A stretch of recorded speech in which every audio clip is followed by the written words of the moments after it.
Alors cette semaine, je souhaite vous faire découvrir le diable de Tasmanie.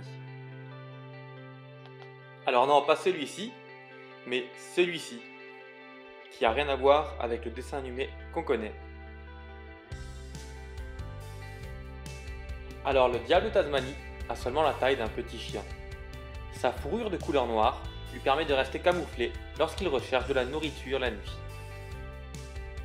Le diable de Tasmanie se met en état de rage si rapidement que les premiers colons européens le nommèrent le diable, d'où son nom actuel de diable de Tasmanie. Le diable de Tasmanie ne se trouve que sur l'île australienne de la Tasmanie, comme vous pouvez le voir sur la carte, c'est l'île qui est en rouge. Il est d'ailleurs devenu le symbole de cette région australienne et contribue à l'engouement des touristes pour cette île. Le diable vit dans tous les habitats naturels, ainsi que dans les plantations forestières et les pâturages, du niveau de la mer au plus haut sommet de l'île.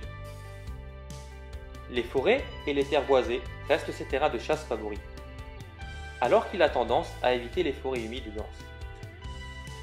Il fait sa tanière où il peut dormir en toute sécurité au cours de la journée, y compris dans des troncs creux, de vieux terriers de wombat ou des grottes naturellement formées.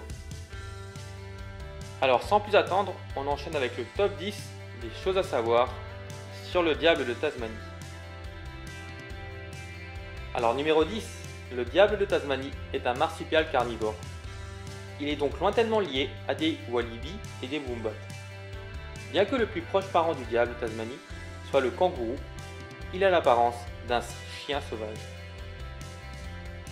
Numéro 9, cette espèce est caractérisée par sa fourrure noire et l'odeur nauséabonde qu'il sécrète quand il est stressé. Le diable de Tasmanie est également connu pour émettre un bruit strident, horrible et bruyant quand il est en détresse ou se sent menacé. Le diable de Tasmanie est le plus grand carnivore marsupial existant au monde. Le mâle pèse généralement entre 7 et 13 kg et la femelle entre 4 et 9 kg. Composé d'un manteau de poils noirs avec des taches variables de blanc sur la poitrine, ses pattes antérieures sont plus longues que les pattes arrière. Alors on enchaîne avec le numéro 7.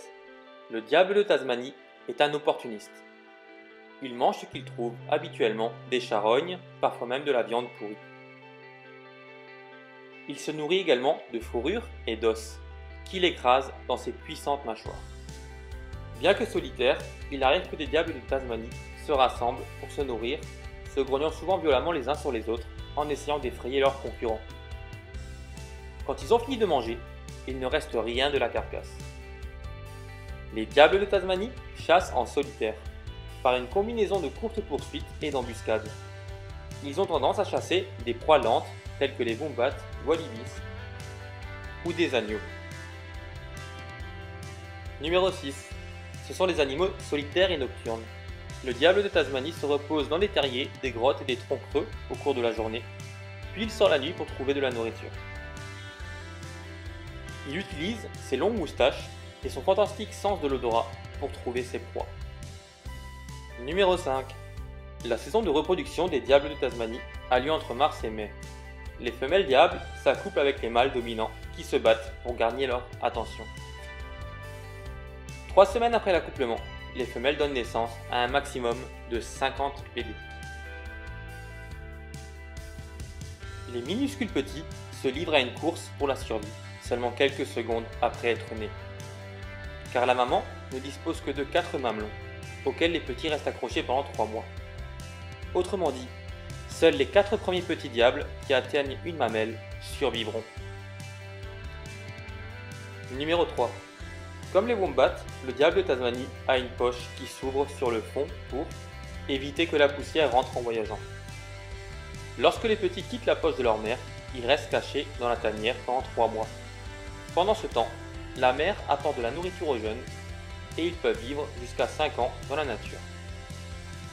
Le diable de Tasmanie n'est pas un animal territorial. Plusieurs individus peuvent se nourrir sur une même carcasse. Numéro 2.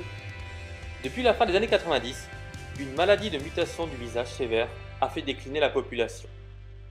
Ce qui signifie que le diable de Tasmanie est maintenant une espèce en voie de disparition.